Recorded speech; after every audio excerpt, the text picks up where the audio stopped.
ನಾನು ಏನು ತಪ್ಪು ಮಾಡಿದೆ ಈ ಥರ ದುಡ್ಡು ಕೊಟ್ಟು ಬಿಡಿಸ್ಕೊಳ್ಳೋದು ಸರಿ ಬರೋದಿಲ್ಲ, ಇಲ್ಲ ನಾನು ಕೊಡೋದಿಲ್ಲ ಅಂತ ಹೇಳಿ ಕೂತ್ಕೊಂಡೆ.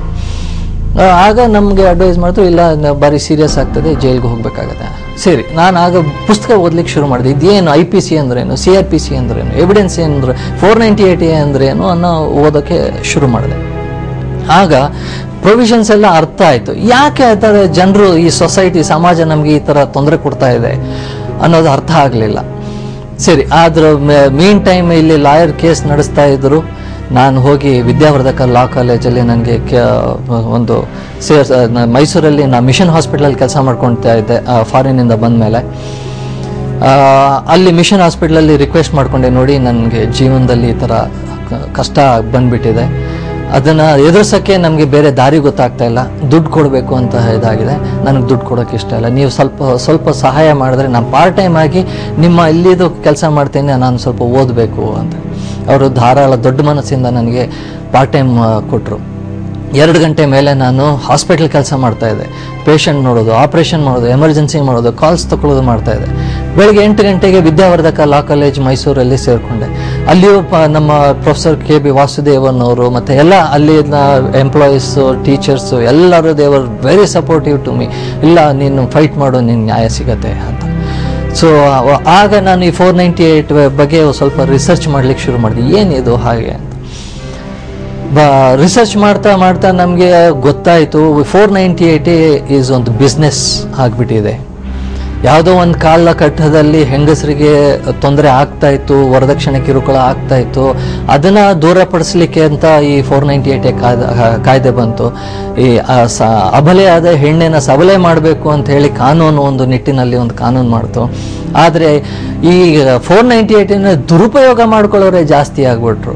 ನಾನು ಮೈಸೂರಲ್ಲಿ ಒಂದು ಸ್ಟಡಿ ಮಾಡಿದ್ದು, ಇದರಲ್ಲಿ 397 ಕೇಸಸ್ ಅಲ್ಲೂ ಬರೀ 4 ಕನ್ವಿಕ್ಷನ್ ಇತ್ತು 2000 to 2007. ಬಾಕಿ ಅವರೆಲ್ಲ ನಮ್ಮ ಹಾಗೆ ಕಷ್ಟಪಡಬೇಕು.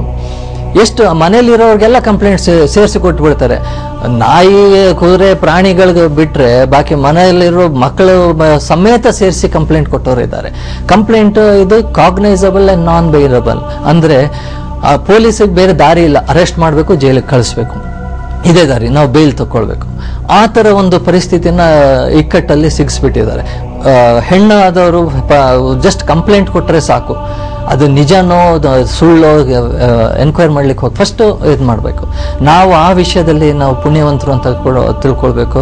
ಆ ದೇವರೇ ನಮಗೆ ಹೆಲ್ಪ್ ಮಾಡಿದ್ದಾನೆ ಅಂತ ತಿಳ್ಕೊಳ್ಳೋದು. ನಾನು ದೇವರದಲ್ಲಿ ನಂಬ್ತಾ ಇರಲಿಲ್ಲ, ಆದರೆ ಆ ಮೂಮೆಂಟಲ್ಲಿ ಒಂದೊಂದ್ಸತಿ ನನಗೆ ಇದ್ದಾರೆ ಅಂತ ಅನ್ನಿಸ್ತಾ ಇತ್ತು. ಅದಾದಮೇಲೆ ನಾನು ಒಂದು ಪ್ಯೂರ್ ಅಂತ ಒಂದು ಸಂಸ್ಥೆನ ಸ್ಟಾರ್ಟ್ ಮಾಡಿದೆ. ಸೈಡ್ ಬೈ ಸೈಡ್ ಲಾನು ಮಾಡ್ತಾ ಇದ್ದೆ, ಮೆಡಿಕಲ್ ಸರ್ವಿಸು, ಸರ್ಜರಿನೂ ಮಾಡ್ತಾ ಇದ್ದೆ. ಪ್ಯೂರ್ ಅಂತ ಒಂದು ಸಂಸ್ಥೆ ಸ್ಟಾರ್ಟ್ ಮಾಡಿದೆ. ಪ್ಯೂರ್ ಅಂದರೆ people's urge for rights and equity ಅಂತ. ಯಾಕೆ ಎಲ್ಲರೂ ಹೆಣ್ಣು ಅಂತ ಹೆಣ್ಣಿಗೆ ಭಾರಿ ಸಪೋರ್ಟ್ ಕೊಡ್ತಾ ಇದ್ದಾರೆ, ಹೆಣ್ಣಿಂದ ತಪ್ಪನ್ನ ಯಾಕೆ ಯಾರು ನೋಡ್ತಾ ಇಲ್ಲ, ಬರೀ ಗಂಡಿನ ಮೇಲೆ ಆಪಾದನೆ ಮಾಡ್ತಾರಲ್ಲ. ಅದಕ್ಕೆ people's urge for rights and equality. ನಾನು ನನ್ನ ಸ್ವಂತ ಇದರಲ್ಲಿ ಹೇಳಬೇಕು ಅಂತ ಹೇಳಿದ್ರೆ, ನಾನು ಸುಮ್ಮನೆ ಬಾಯಿ ಮಾತಿಗೆ ಹೇಳ್ತಾ ಇಲ್ಲ. ಈಗ ನಂದು ಓನ್ ರಿಸರ್ಚ್ ಮಾಡಿ ಅದು ನೋಡಿದ್ರೆ ಗಂಡು ಹೆಣ್ಣು ಯಾವ ಕಾಲಕ್ಕೂ ಸಮ ಆಗಲಿಕ್ಕೆ ಸಾಧ್ಯ ಇಲ್ಲ. ಆದರೆ ಅರ್ಧನಾರೀಶ್ವರ ಕಾನ್ಸೆಪ್ಟನ್ನು ನಾವು ಅರ್ಥ ಮಾಡ್ಕೊಳ್ಬೇಕು. ಅರ್ಧನಾರೀಶ್ವರ ಅಂದರೆ ಈಕ್ವಲ್ ಅಲ್ಲ, ಗಂಡು ಹೆಣ್ಣು ಸೇರಿ ಒಂದು ಕಂಪ್ಲೀಟ್ನೆಸ್, ನಮ್ಮ ಜೀವನಕ್ಕೆ ಕಂಪ್ಲೀಟ್ನೆಸ್ ಬೇಕು ಅಂತ ಹೇಳಿದ್ರೆ ಆ ಕಾನ್ಸೆಪ್ಟ್ ತಗೊಳ್ಬೇಕಾಗತ್ತೆ. ಆ ಕಾನ್ಸೆಪ್ಟ್ ಮೇಲೆ ನಾನು ನಮ್ಮ ಆರ್ಗನೈಸೇಷನ್ನ ಸ್ಟಾರ್ಟ್ ಮಾಡಿದೆ.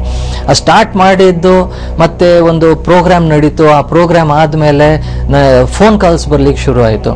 ಆ ಫೋನ್ ಕಾಲ್ಸ್ ಬಂದಾಗ ಜನರು, ಆಗ ನನಗೆ ಇನ್ನೂ ಇಂಟೆನ್ಸಿಟಿ ಆಫ್ ದಿ ಪ್ರಾಬ್ಲಮ್ ಗೊತ್ತಾಯಿತು. I have received over the last 1 year about 3,000 phone calls from all over, ಎಲ್ಲ ಕಡೆಯಿಂದ, Mysuru, Bengaluru, Hyderabad, Delhi, outside India also, Dubai, Singapore, America.